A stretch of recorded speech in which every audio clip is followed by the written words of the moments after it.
Thank you all for being here on a Friday afternoon. There are some snacks out there, in case you didn't see it. So we just want to make sure that's really clear. Because we don't really They're start not free though. They're not free. It's $1 per snack, don't forget. Very happy today to welcome Zhubin. He's a multiple Emmy Award-winning writer. He is an improviser. He's been with The Daily Show with Trevor Noah as a head writer, and then now as a producer as well. Before that, he was with The Daily Show with Jon Stewart. Maybe in the future, The Daily Show with Zhubin. I don't know. We haven't talked about Yeah, we'll see. I don't. That's a lot more work, so I don't know if I want to do that. But thank you, though. I appreciate that. And I want to quickly just thank all of you again for being here, and thank our co-sponsors for co-sponsoring us at Stanford School for Public Policy and Do-It-Well Center for Democracy and Media, and GSAID, graduate students. Graduate students. Iranians. Good. Your hesitation made me feel better. All right. Graduate Students Association of Iranians at Duke. And with that, I'm just going to thank you again, Zhubin, for being here. Thank you guys for having me. I appreciate it. And I'm just going to ask a few questions off the bat, and then really just a free-for-all Q&A. The only rule is one question at a time, and we'll go from there. I want to ask you, Zhubin, you started out as a lawyer. Yeah. Which some of you may be surprised to hear. Tell me a little bit about that moment when you decided your career needed something different.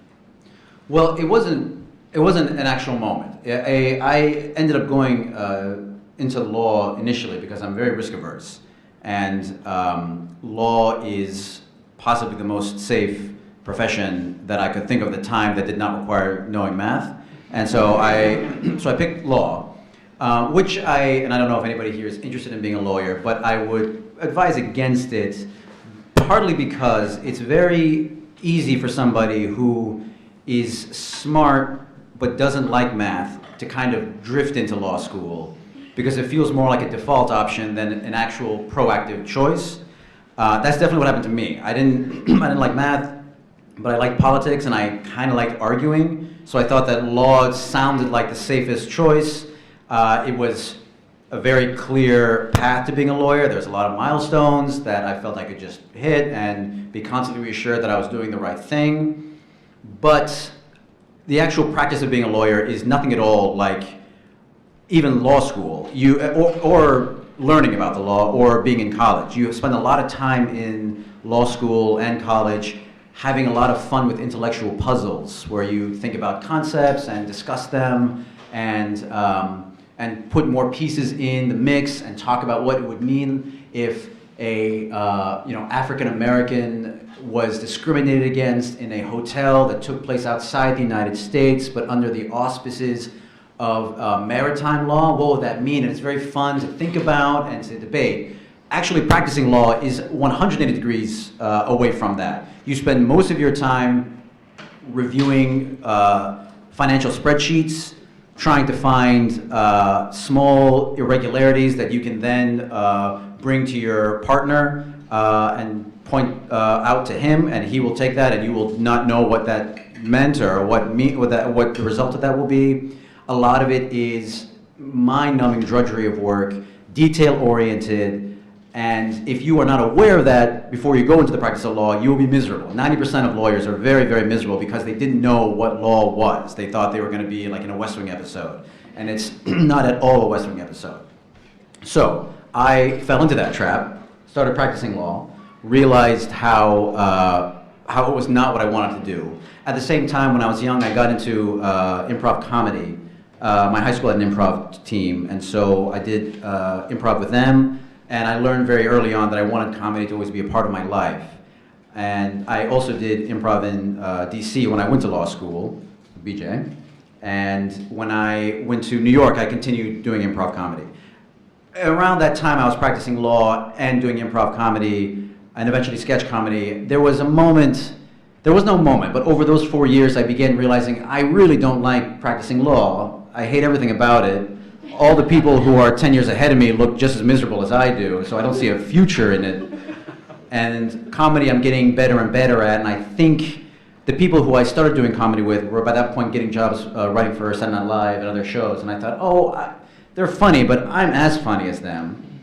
And I think I could do this too. So then eventually the balance tipped enough that I made the jump for it. I remember when I actually went to my partners to tell them that, I kind of thought that I went to their offices one by one to tell them, thank you for the opportunity, I'm going to quit the firm to try and make a leap for comedy. I thought they would all be like, you're crazy, you're giving up a great life, there's money in this.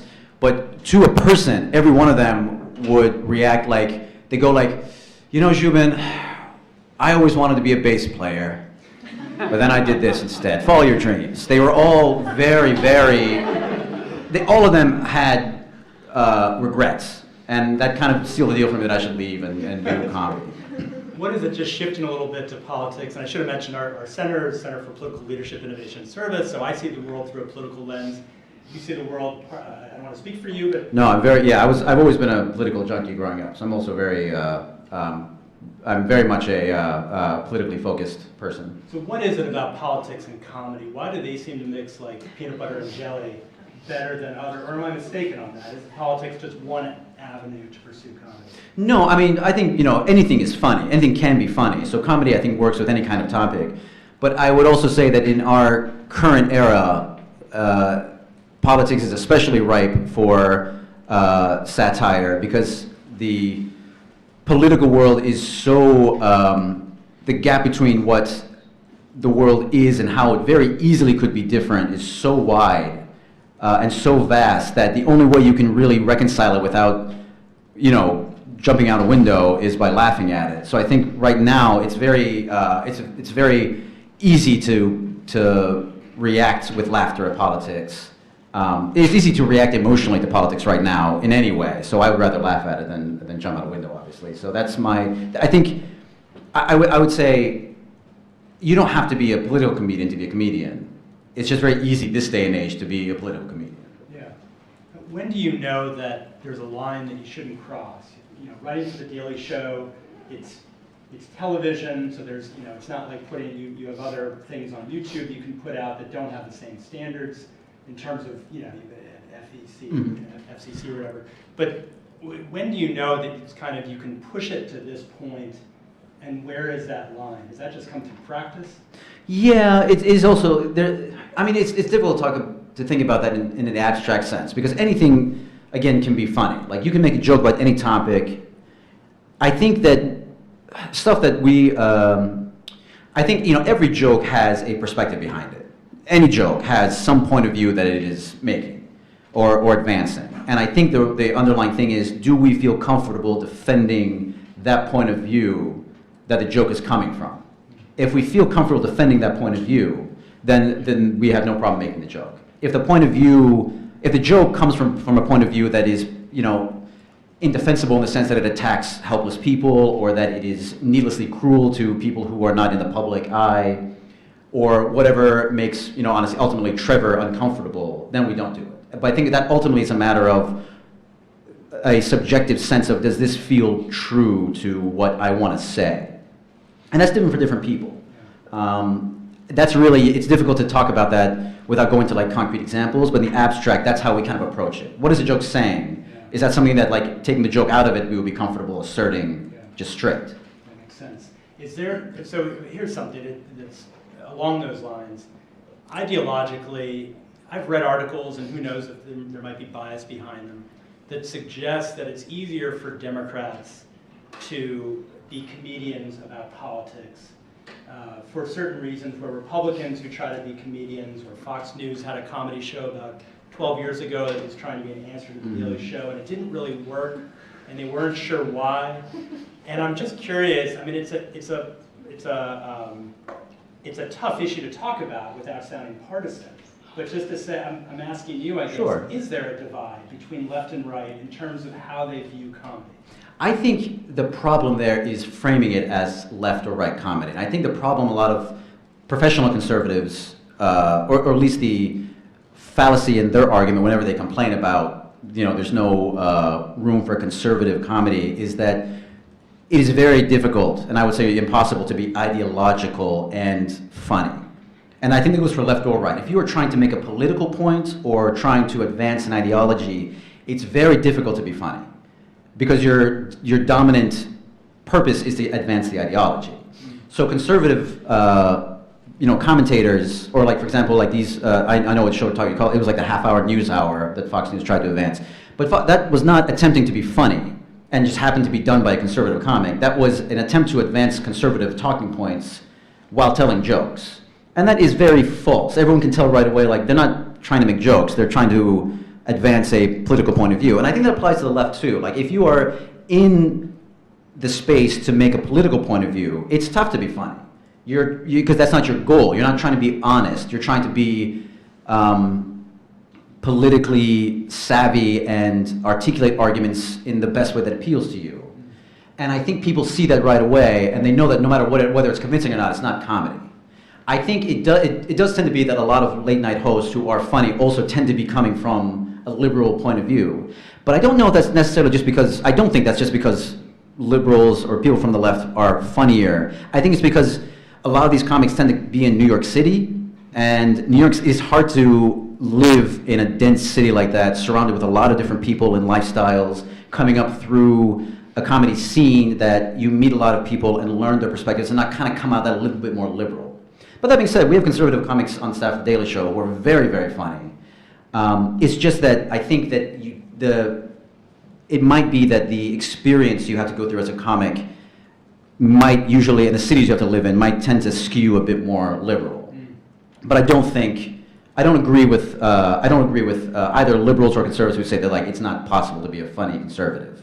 I just think the examples they pull out are terrible examples of comedy. They're just not funny people. Whenever when they try to pull out that half-hour news hour, they're like, why isn't this getting any attention? It's like, well, because those jokes are terrible. They're very bad. And it's not a political thing to just point out like you suck. That's the least political thing to say, like, hey, that's not funny. I'm going to ask two more questions, and then anyone feel free to jump in, and I'll fill the time if no one wants to jump in. But we'd rather hear. So sad. We agree on that. Yeah. Do you and conservative, do those on the left and the right at the Daily Show, do you all argue politics? Do you debate politics? Yeah. Oh, yeah. The primary purpose of the show is to be funny. And it's to find, and if we are debating stuff in a way to like flesh out ideas that we can then lead to jokes, great.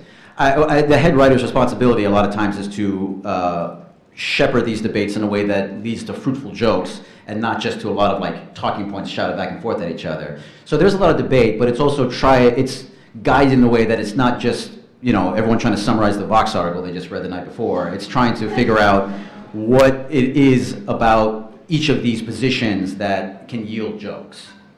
So yeah, but that being said, everyone on the show is very smart. We're obviously like steeped in the news 24 hours a day, 7 days a week. So there is a lot of informed opinions, and sometimes a lot of passionate opinions. But I think if it provides better fodder for Trevor, then it's great. If it results in a lot of just arguing about whether or not Kamala Harris has a better chance of winning Iowa than Joe Biden does, then it's like, this is not getting us anywhere. Who cares? So one more question on that. You mentioned being immersed in this 24/7.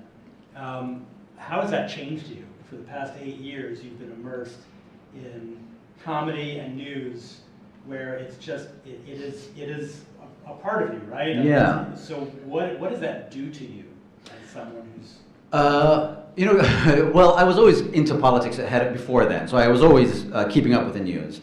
But I had not watched as much political TV as I have until I started working there. And it's been almost uniformly bad for me because I've become very well attuned and aware of cable personalities and news people to a level I shouldn't be. I'm very well. There was a time when I was the writer. Well, during there was a period of time during the Jon Stewart era when we focused a lot more on Fox News than we do now, and I became absolutely obsessed with this show called The Five, which is still on Fox News. But at the time when it was on there, it was like I can't even believe I'm saying this phrase, but it was the golden era of The Five. Was when I was watching it, And I became so deeply enamored with all the panelists. There's 5 of them, Sure. and they all, as I began watching it, all began developing like archetype personalities to me, like classic movie and sitcom rhythms. I began being convinced that 2 of them were secretly having an affair. One of them was. I eventually ended up writing this. Believing that. Seeing an emotional love between Greg Gutfeld and Dana Perino, who are 2 of the people there, and we eventually ended up putting this thought I had into a segment that we aired called "I Watch the 5," which is Samantha Bee, where she basically played me relaying all of these conspiracy theories about what's really going on behind the scenes of the show. That was my life for a good 5 years, just being obsessed with Fox News personalities. That is obviously not healthily mature in any way. But it's kind of cool to see Samantha Bee play out your inner monologue. It's fantastic. That's the joy of writing, is seeing a piece of you go up on stage or in a performance and seeing people like it. Yeah. And I think, but in general, I think you also, and this is also a bad thing, you get very, you really begin to think that everybody watches as much news as you do. So I will when I'm usually on breaks or vacations, I'll leave, and it's only then that I realize that no one knows, who Elijah Cummings is, or what committee he's the head of, or why Trey Gowdy should not be allowed to be the chair of the oversight committee after his, the hearings he did on Benghazi. No one cares. No one knows, and it's that kind of thing that you have to constantly because you're writing for an audience that does not watch TV all the time. You have to remind yourself or be vigilant about how people are coming to the material that you're writing. They can't just assume things. You can't just assume they know things you know, and that's actually true for all writing. You cannot ever assume that the person you are writing to knows what it is you're talking about, and that requires a constant vigilance about what your assumptions are that you might not be aware of. And the more steeped you are in politics, the harder it is to step away from that. Trevor's very good about that. Trevor's very good about saying if we're talking about we got a joke about how Ted Cruz loves loves soup cans. Trevor would be like, no one knows Ted Cruz loves soup. You just remember that because you saw that 3 years ago. We did that joke. No one thinks about that except for you guys. And it's you're right. I do just think about that all the time. It's not a thing that no one knows that about Ted Cruz outside of people who are immersed in the news a lot. Yeah. And it's tough too to keep that. A lot of people we talk to whenever I am.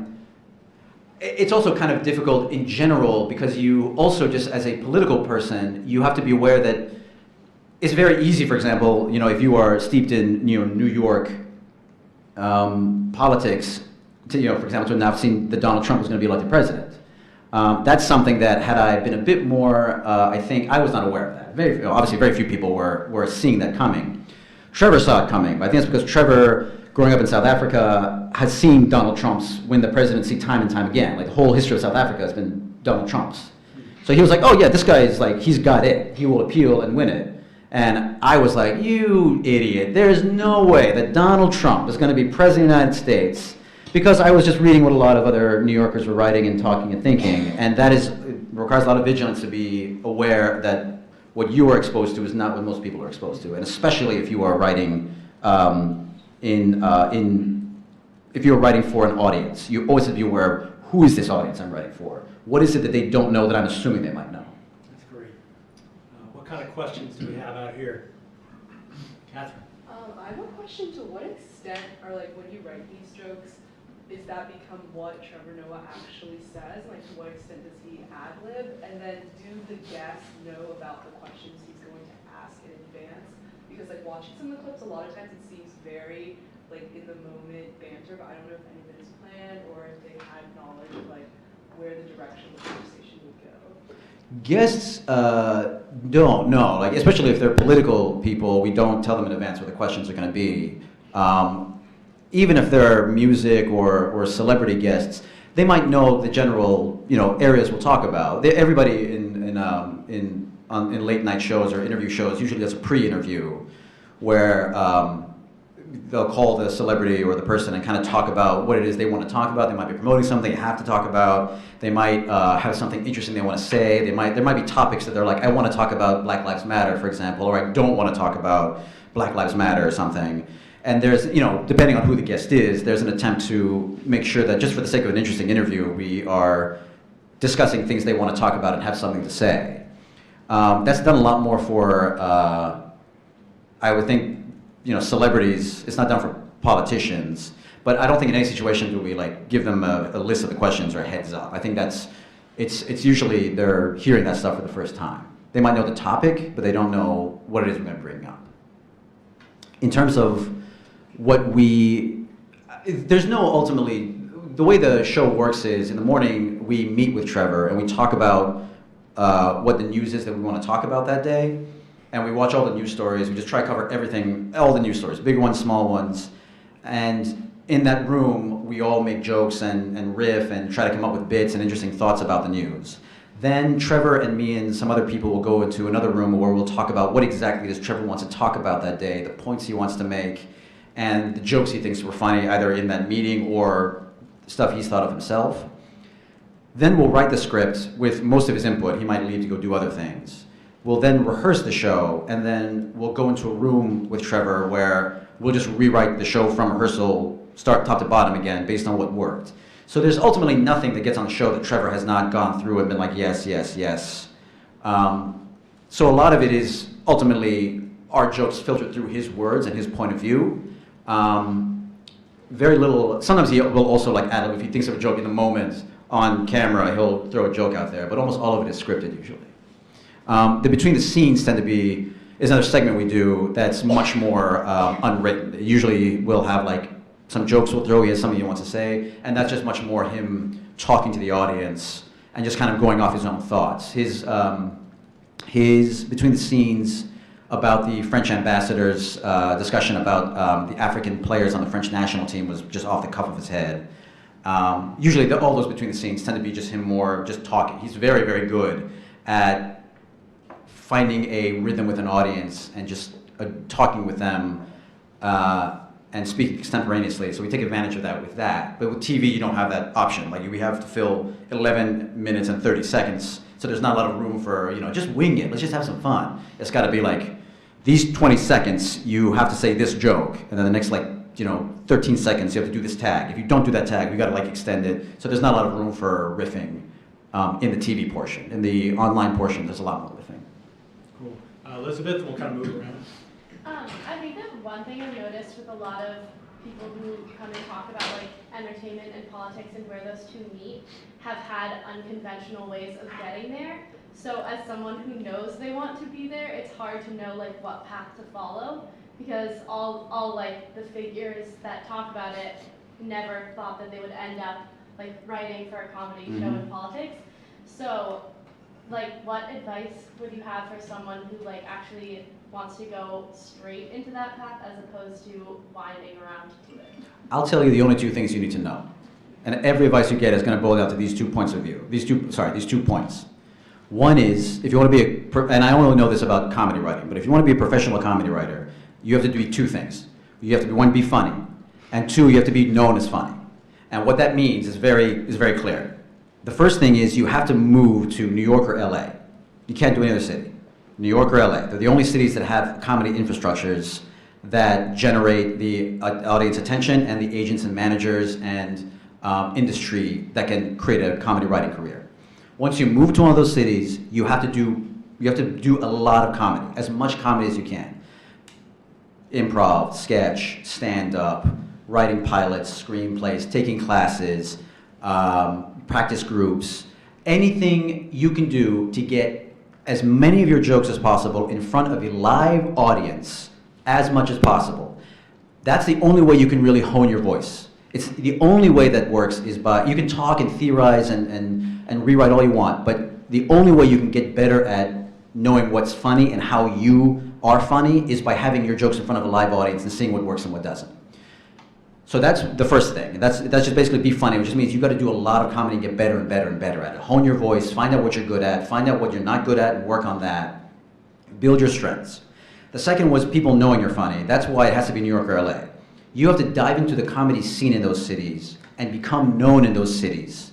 And that means doing stuff that puts you in front of a lot of comics and get to work with a lot of comics, whether that means joining a theater or taking classes and doing workshops and then finding people you think are funny, but it means doing a lot of work with other comics, getting to know them, being social with them. I don't mean network like hanging out cards. I mean just have it be another scene, you know? Have it be what you do, where you meet your friends, where you hang out.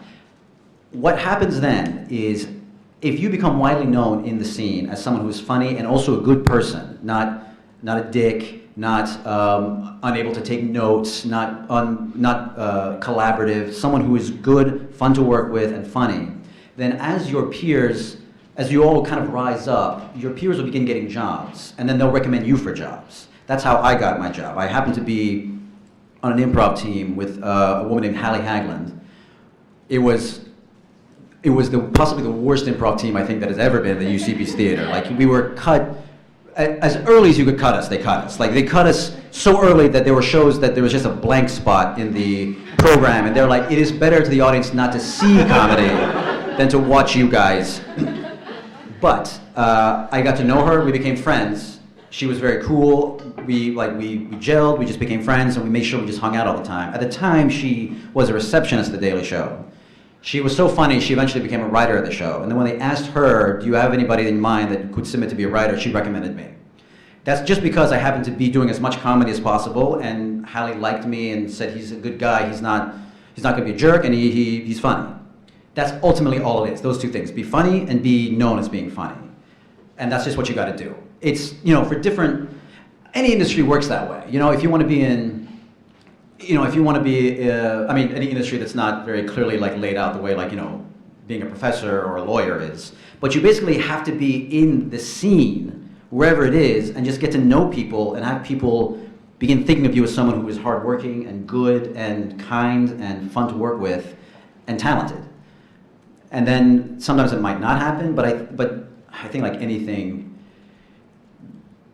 like any profession, anything, out of all the people who are into it, 5% of the people are really good at it. So you're really only competing with the top 5% of anything you're in. And if you are good at that and are in it long enough, I think writing jobs happen. That's, I can elaborate on that, but that's basically like those 2 points. Every piece of advice on that boils down to those 2 points. That's great. Rahul? So kind of as a corollary to that question, there's also a lot of us here who are talented musically or maybe comedy or writing or whatever, but maybe we're not sure whether we want to take it professionally or not when we move into a professional career. So what would you say to those people? How would they keep developing their skills while also pursuing a professional career? And when, ideally, could they make the decision, maybe I want to do this full time instead? That's very, it's field specific, and I think it also depends on your own personal subjective tolerance for for taking risk. It took me until 4 years of practicing law until I felt comfortable jumping. But I did that because I was I would go to work as a lawyer at 10 a.m. I would leave the office at 8 p.m. I would go take an improv class or towards the end do a show from 8 to 10. Go to the bar with people until 11. Come back to the office at 11:30. Work until 3, then go back home, and then go back to the office again at 10. So it requires a constant vigilance. If you, especially are thinking of making your hobby into a professional thing, to always be working, you almost have to treat it like a second job. And you have to be in a city that has a scene that allows you those professional opportunities. So if it's music, for example, you have to be in an area that has a market for bands or a market for the kind of music you perform, and you have to be doing a lot of it. You have to lose a lot of sleep, It's good to do that when you're young, because honestly, sleep is what you sacrifice. And at a certain point, you might have to make the jump, and that depends on your that also depends on your tolerance for slumming it too. At some point, you might, you save up enough money to jump, and you might just have to move and live in a slummy apartment and risk it. But regardless, the foundation has to be there. So you have to do your day job in a place where the market for the hobby you have could support you if you wanted to jump it. That's the only real thing I think is universal. Other than that, it's up to you as your own personal tolerance for that risk. Yes, over here. I have a question. So you had the opportunity of working with John and Trevor. Mm-hmm. I was just wondering what their leadership styles were like, and if, as a leader yourself, did you learn anything from John differently from Trevor, or was there anything that you took back, or things that didn't work, and how their leadership kind of shaped The Daily Show that is today? Yeah, well, yes, they were. It's funny because they both actually have similar leadership styles in the sense that they both are phenomenal bosses. John was like a father figure to me when I came there. And I mean, I don't know if he would I don't know if he would consider me a son, but he was very much a comedy mentor. And he was at the stage of his career when I came there in 2011, where, he was very much comedy's statesman. And he was so kind and treated his writers and his staff such as equal professionals. That, I think, always, that will stick with me forever. He never insisted on his bossness. Like he understood that everyone was a little scared and a little, eager for his approval. And he was the kindest guy, would always thank you, no matter, he would, in rewrite, he would go through your script and would, make every joke different and 100% better, change everything you said. And then he would turn to you and say, great script, thank you very much. And as humiliated as you were that he had just changed everything, it meant so much that he took you seriously and never raised his voice, never yelled, never intimidated anybody. And I think that I learned that very much wow, what an example to set. To, the higher up you are in both the organization and also just in terms of your own star power, the further you have to go down to prove to people that I see you as an equal and that I am as much you and me are in this together to make the show good. And he was so great at that. And that's what when I was head writer and now as a producer, I tried very hard to come to everybody with the approach that we are co-equals working together trying to make the show better. My position in the hierarchy doesn't matter. We both have the same ends. And I take it on good faith that you are as interested as I am in making the show good. And I think people rise to that expectation. Not a lot of, there's always rumors in the industry, in Hollywood and in television that, there's always shows that don't have that approach. And you see it, I think, in the result. You see very demoralized staff, very unhappy writers, unhappy, an unhappy work environment that exists there. And it doesn't have to exist there. I think that's the thing Jon Stewart taught me, that you can be a phenomenal comedian and a boss and be a very good boss. Trevor is very similar in his leadership style. He is also, I think, maybe coming from a different attitude where he's just very as a South African guy, he's just a very laid-back guy. He's just very chill. He never has a sense of urgency that's you're failing me, hurry up, hurry up. He's very much, I trust you, let's do this thing together, we're just having a good time. We're making jokes. And I think that approach has taught me a lot about not being so tense and having a lot of times it's very easy to build in. It's very easy a lot of times to create an artificial sense of urgency just because something needs to be done. So you kind of think well, it has to be done in an hour, but that's not true. And you have to be sure that you are aware all the time of what is an artificial deadline, what's a real deadline, and more importantly, when you are telling a subordinate what they need to get done, whether you are giving them the space and time and respect to succeed. And that requires a lot of vigilance on your own part to be sure that you are approaching them in the most open and respectful manner. And I think I've learned that from Trevor. Their main difference, I think, is in their comedy style. John is very argumentative. He wrote essays. He would come in with a point of view and he would want to show clips to defend or that point of view or to present the counter arguments that he could then attack. Trevor tells stories more. Trevor's much more, I just want to tell you what the story is and then my thought on it afterwards. And my thought is what Trevor adds. A point of view, a perspective that is, you haven't thought of it that way before, a outsider's idea that kind of breaks this mold of what Americans usually think of any type of left-right position. John was much more this is my point of view and here is my argument for it. As a comedy writer or as a writer at all, you're almost never going to be writing for yourself. You're always writing for someone else. So you have to be very adaptable about how you're going to write for that sense of humor or for that narrative style. Did I answer your question? I kind of went off a little bit. Yes, sir. Thank you. I watched many Jon Stewart shows, and I got tired of them after a while. Speaking to this last point that you had just made, I felt that they were repetitious. I felt that he had a point of view, and then you could extend that to anyone who points out the absurdity of political characters or political situations and who is in comedy has a point of view. And you want to get that point of view across to your audience. You want to convince your audience of the point of view, whether it's covert or not so covert. So I'm asking you, if you accept that idea, how do you keep the legitimacy of the character you're lampooning or the situation that you're analyzing, quote unquote, true, versus getting yourself in the way and projecting a filter of some kind, distorting the character, distorting the news event for the purpose of entertaining the audience? That is a complex question. I think that, to a certain extent, your first goal is to be funny. And to the extent that you have to distort and exaggerate to create a character to lampoon, our obligations run to that more than to be strictly representative of all the positions and sides of an argument.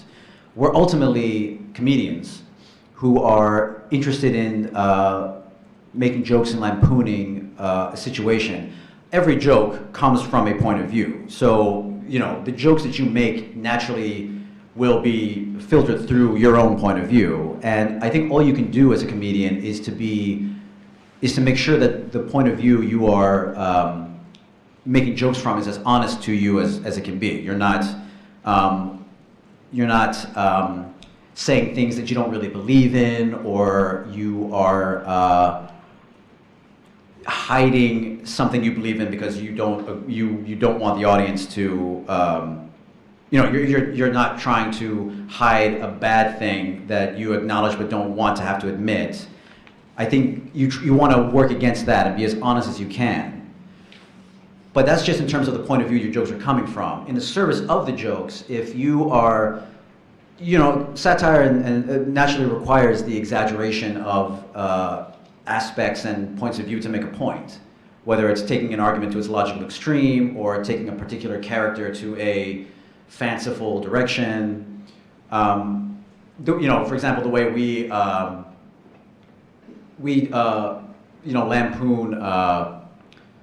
For example, we lampoon Ted Cruz as being this hideous troll ogre who is friendless and nobody likes.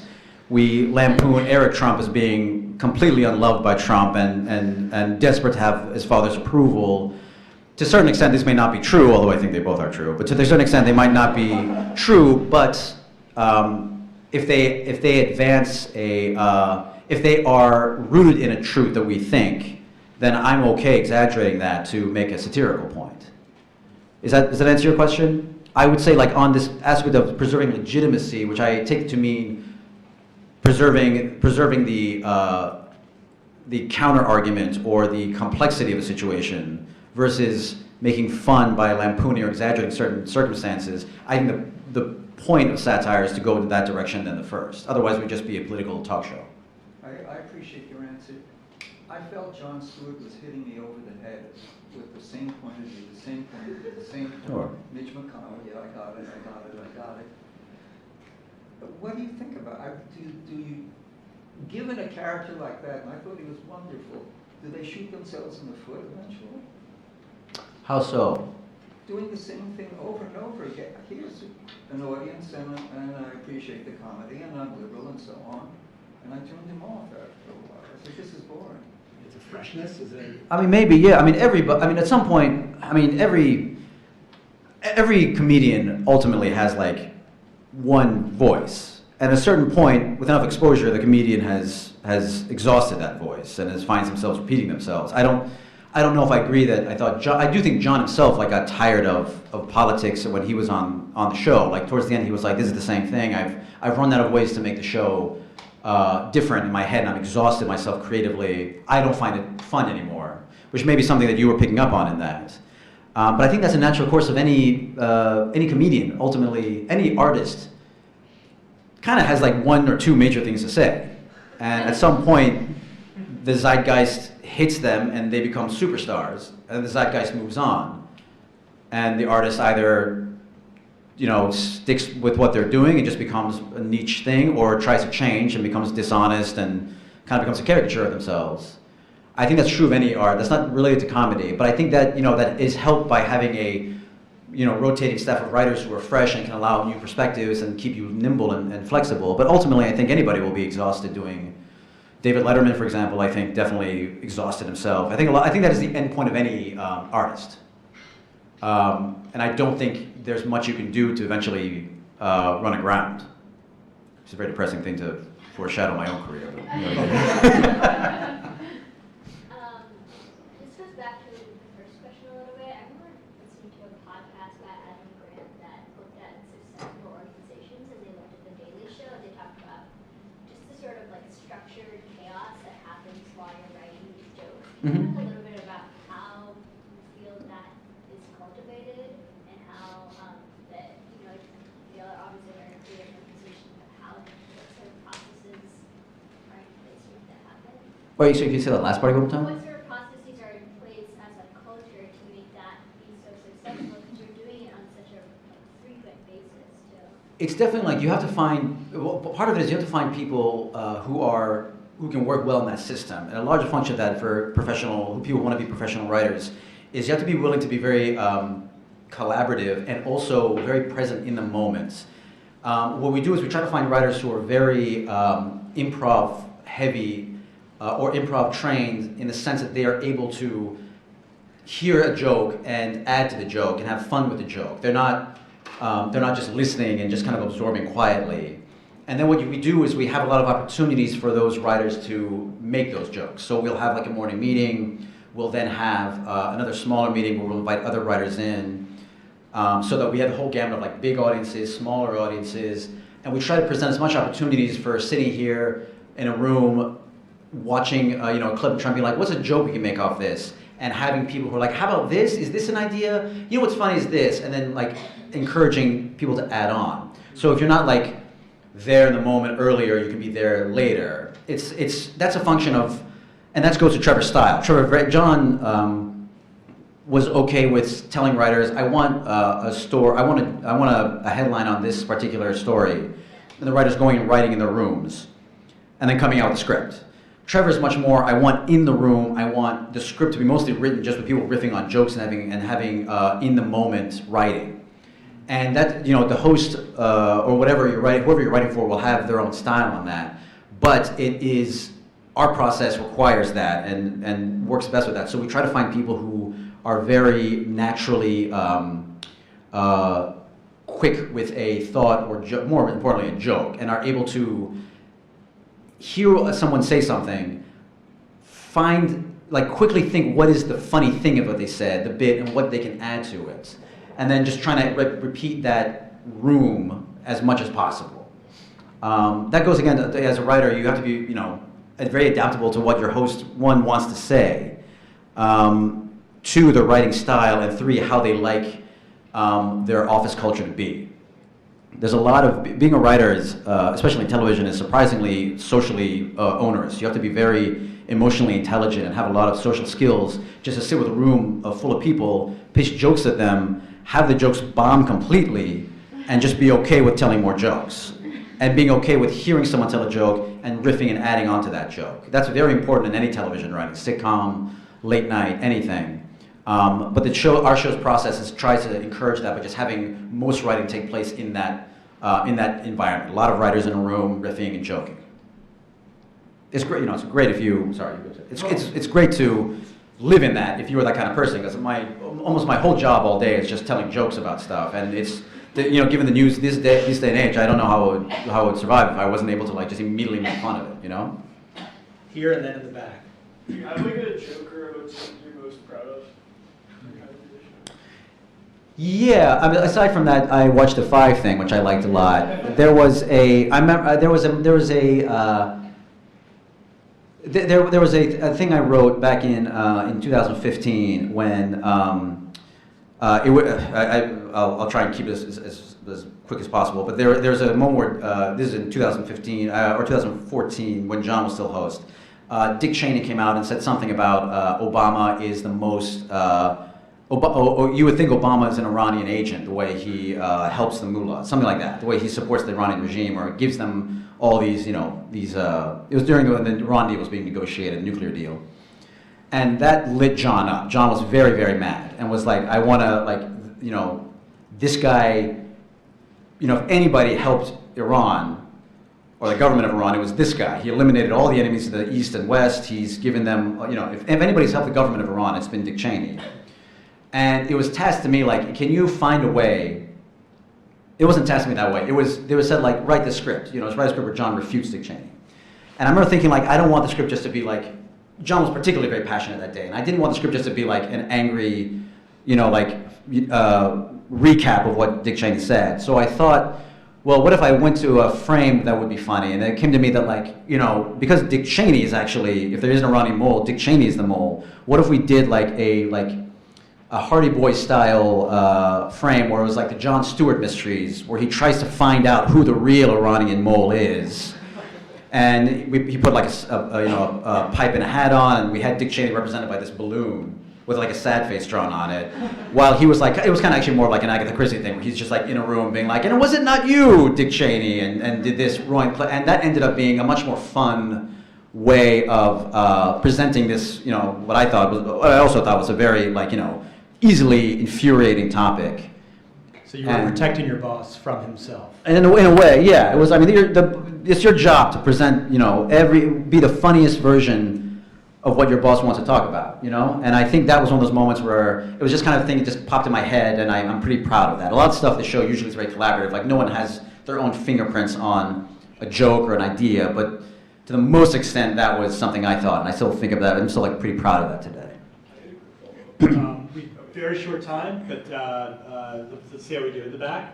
So I represent a network of academics and try to help them engage in policy conversations in the media.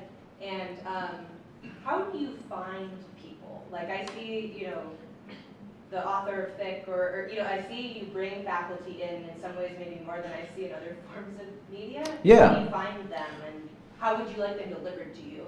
Oh, we actually, I can give you the email. We have a talent department that looks for that. You can just email them with like a pitch if you have a particular faculty member or someone who has that. That's actually, I can give you that email after this.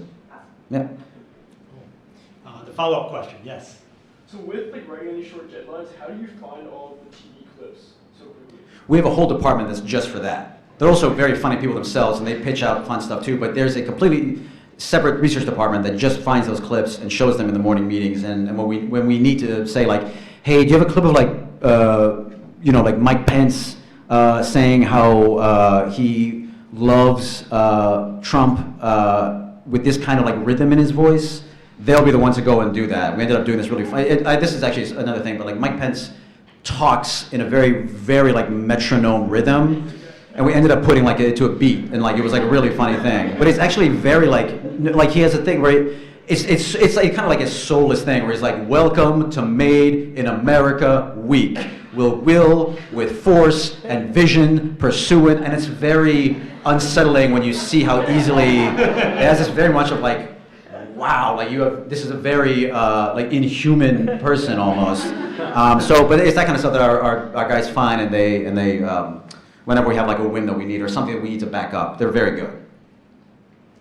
Yes, over here, and then last question over there. So you've been writing comedy for a long time. Has your experience kind of taught you anything about what makes a joke fundamentally funny? Or do you feel like you have any insights into that? Or is it just as ever fleeting as when you started? I think the best jokes tend to come from a visceral feeling. And by that I mean, it's whenever you see anything or hear about something, you want to find, whenever you're trying to write a joke about something, you want to find what it is about the topic that generates an emotion in you, whether it's disgust or joy or puzzlement. And it's usually in that visceral feeling that a joke is. And I think that jokes that aren't powered by that kind of emotion tend to be worse because they're not powered by an actual thought or a point of view. They tend to be very, usually broad and lazy and weak. So I would think the principle I know is that I rely on is like every time I'm trying to think of something, I'm like, well, what is it about this that and because I'm a particular mindset, I'm like, what is it about this that like makes me mad? And then I think about, and then that usually I'll generate a joke from that, from investigating that feeling and the skill that is required there is to turn that feeling comedic. It's very easy just to go on a rant about something. The challenge for a comedy writer is to turn that stuff into something that someone can laugh about, and not what I like to call resistance humor, which is comedy that is not really comedy. It's just applause lines, you know, stuff that's. We actually make a joke about this in the show where Trevor will make a joke that is deliberately not funny but applauding.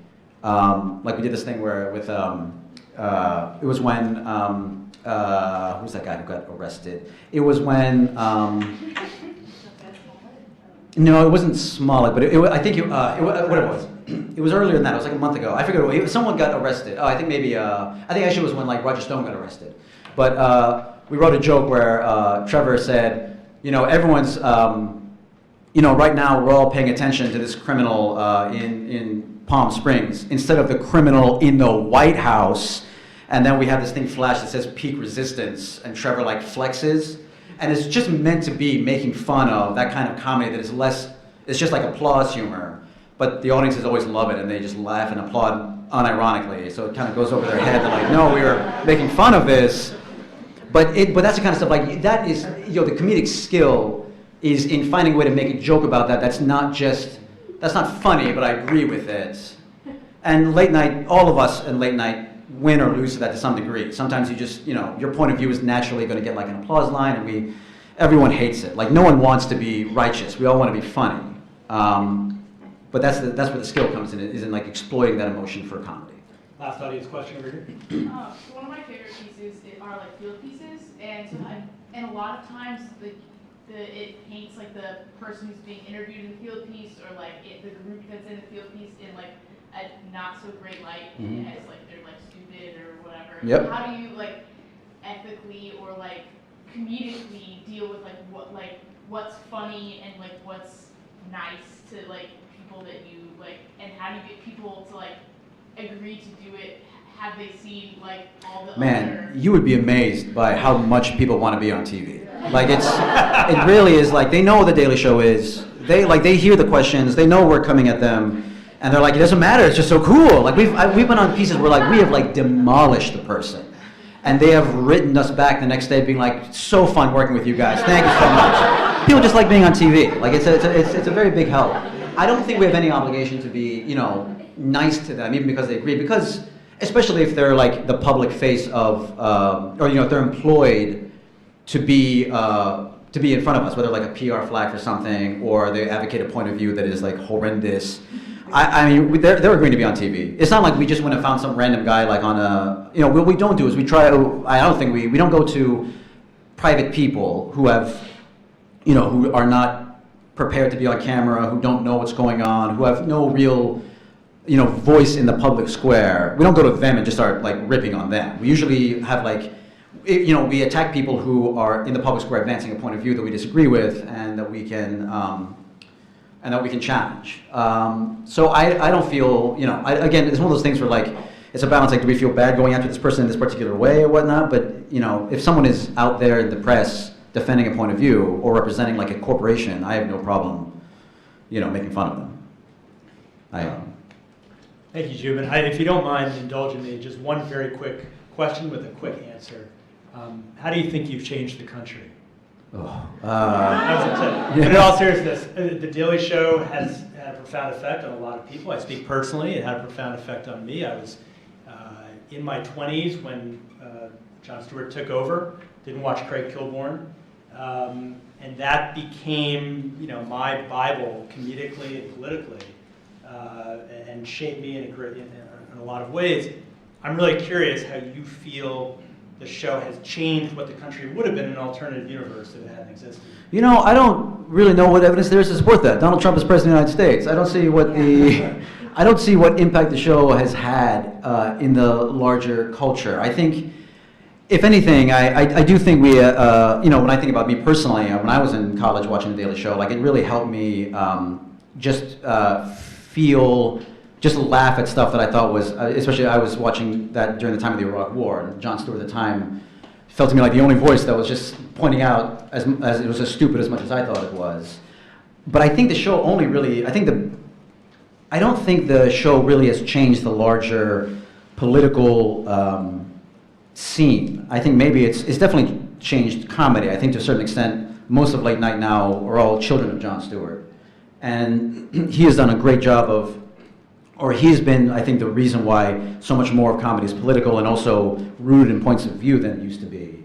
And not like just broad-based Johnny Carson style, trying to have, you know, jokes that appeal to everybody and really don't say anything. But I don't know politically if it's done much. I think it's made people who agree with John and Trevor feel, you know, less crazy living in this world. But I guess seeing how the political world is now, it feels difficult for me to think there's been any progress of any sort, or that there's been any impact made in any direction that would be in the way I would want it to go, for sure. So We'll ask you again in January 2025. Sure, absolutely, yeah. Donald Trump's third presidential term, we'll see. We'll figure it out. Zhubin Parang, thank you very much for being here. Thank you guys for having me, I really appreciate it.